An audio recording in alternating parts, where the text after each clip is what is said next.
What's going on, everyone? Welcome back to the channel, and in this video we're going to be short blocking the 500 cubic inch big block that's going to be going into the cutlass for stage 3. As always, don't forget to drop a like below, hit subscribe for more videos like this, and without further ado, let's get into it.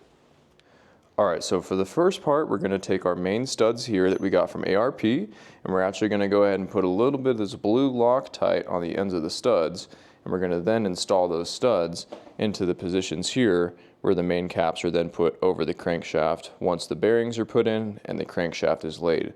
So we're going to go ahead and start putting the main studs in the block, and then we can go from there.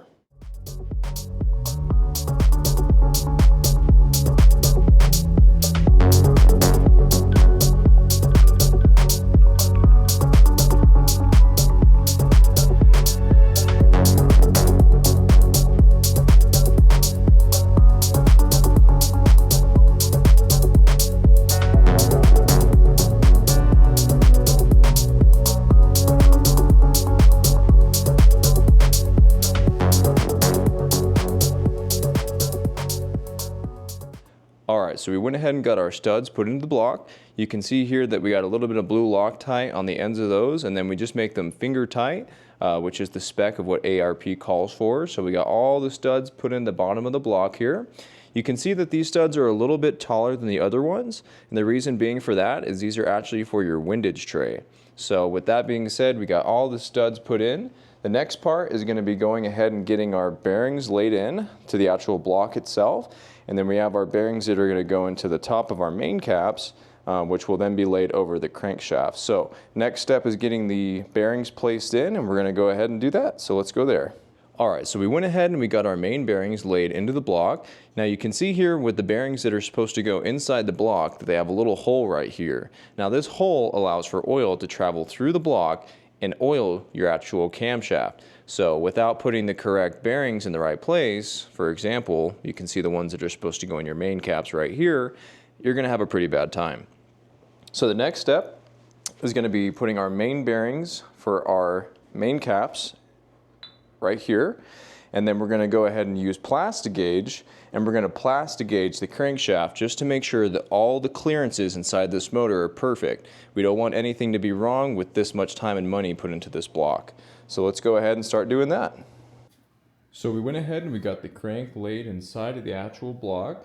Now for the next part here is we're actually going to go ahead and take our main caps, which we've installed the main cap bearings on the top here, and we're actually going to place these over the crankshaft and torque them down, but in between the journal themselves we're going to use plastic gauge. Now this plastic gauge is this little green plastic. It's kind of hard to see inside there, but you basically lay that plastic gauge inside the journal here, and then you torque down your main caps to torque spec, and it should leave, and you can see we tested right here, this little green line here. Now this green line represents how many thousandths of an inch of clearance that you have in between the actual crank and the main cap. You can actually see the plastic gauge here. This is what it looks like before you put it in, and then you just compare on your actual plastic gauge how many thousandths of an inch that lines up to be. So for this one, this is lining up at about 2 thousandths of an inch, which is perfect. So we're going to go ahead and then torque all the main caps to torque spec, make sure that all the journals have the correct amount of clearance, and then we can go back through a final time, torque all the main caps down, and we'll be good to go. So let's go ahead and do that. Alright, so we went ahead and we plastic gauge all of the journals in the block, so we know all the clearances are perfect. These are all set to 2 thousandths of an inch. So now at this point we're going to take the crankshaft out. We did do that dry because you want the crankshaft to be dry to make sure all the clearances are correct.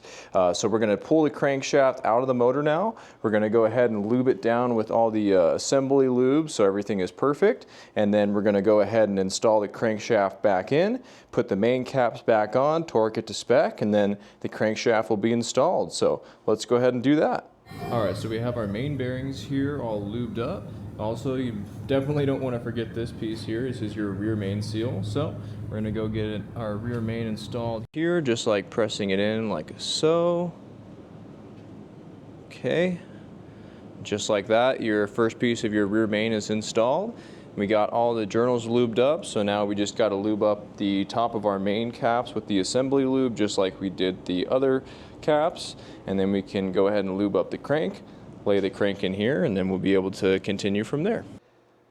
All right, so we went ahead and got the crankshaft installed. We got everything lubed up for our main caps, and then we got everything put back on up top. So now you can see everything is installed. Now the torquing sequence for this is you would go 50 foot-pounds on each one of these, going from the outside to the inside, and then you go to 80 pounds, and then you go to 110 pounds to finish it off. So we went ahead, torqued everything to spec, and you can see now the crankshaft turns perfectly inside the motor. So this is exactly what you want to see. It's just awesome. This is all coming together perfectly. So for the next steps, we're going to go ahead and get our pistons, get all the rings installed in our pistons, and then we can go ahead and start installing the pistons to finish up the short blocks. So let's go ahead and start installing the rings on the pistons, and then we can go from there. All right, so we have all of our pistons laid out here. Each one of these pistons are numbered for a specific cylinder that they need to go into accordingly. But before we actually fully install the piston with the rings on it, we're going to go ahead and put the piston into the cylinder wall, and we're going to go ahead and connect it to the main journal. But we're going to use that plastic gauge that we used last time for the crankshaft on the journal, just because we want to make sure the oil clearances on these journals are as perfect as possible. So we're going to go ahead and get each one of them installed dry. A little bit of lube, of course, for the cylinder wall, and then we're going to go ahead and test to see what the actual clearance is on the journal, and then from there we can go ahead, as long as the clearance is good, which I'm sure it will be, we can get everything all lubed up and get the rings on the piston and then install them officially. So let's go ahead and start checking the journal clearances.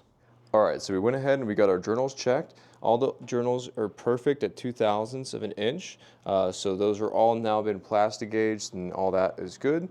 So at this point, now that we know that all of our clearances are good, we can go ahead and start installing the rings on the pistons. Went ahead and put some rings on the piston already so you guys can see kind of what that looks like when the rings are fully installed. So we're going to go ahead and install all the rings on all the pistons, and then we'll be able to assemble the block. So let's go ahead and start getting the rings on the pistons, and then we can go there. Alright, so we went ahead and we got all of our piston rings put onto our pistons. Now you can see here for our compression rings, you want to have them spaced 180 degrees out from one another. The reason for that is so when this is actually put into the cylinder wall, you have basically a complete seal, which creates a compression, so there's no loss in compression when that's done correctly. So now that we've got those done, we're just going to go ahead and head over to our rod caps. These rod caps have a bearing that's actually placed into the rod cap itself, so that when the piston is installed into the cylinder, it just goes on the end of your crankshaft journal here, which then installs the piston. Now, with how we have this spaced out is you actually want to have the crankshaft completely bottomed out. And the reason for this being is when we use our ring compressor here and we install the piston, it's going to be completely installed at the bottom, which is exactly what we want. So we're going to go ahead and get our bearings put into our rod caps, and then we're going to go ahead and start installing our pistons. So let's go ahead and start installing pistons. Alright, so we went ahead and we got the bearing installed in our rod cap here. Put a little bit of assembly lube on it so everything is lubricated properly for installation. Now going over to the actual piston itself and the rod, we went ahead and put our ring compressor on the piston, and then from there you leave about an inch or so of the piston available so you can get it into the actual cylinder wall. And then at that point your rod will come out the bottom, and then we're going to go ahead and use our rod cap here, and it attaches onto the main journal on the opposing end of your rod. And then of course it is torqued to spec, and it's basically installed from there. So we're going to go ahead and repeat this process 8 times, and then all the pistons and rods will be installed for the short block. So let's go ahead and do that. Alright, so we went ahead and we got the pistons and rods installed into the motor. We went ahead and torqued everything down. So for the torque specs here, we got 30 pounds, then 45 pounds, and then we finish it off with 63 pounds on the bolts there. So the rods and pistons are officially installed and the short block is finished. Now at this point I'll go ahead and flip the motor around so we can take a look at the pistons and kind of give you a demonstration of what that looks like. But this is amazing. Super happy with how this turned out. Next we're going to have to do our cam, timing assembly, and everything like that. So for now, our shark block is finished. Let's go ahead and flip this thing around and show you guys the other side. All right, so taking a look at the top side here, we can get a good view of these pistons. Now with these dome top pistons, these are going to be at 9.83 to 1 compression ratio. However, this motor is set up for a blower. So with the blower, we could expect probably around 12 to 13 to 1 compression ratio. So this thing is going to scream, it's going to make a lot of horsepower, and I can't wait to hear it run. Next, what we're going to do is we're going to go ahead and get our cam, all the timing assembly, and everything we need to really button the motor up.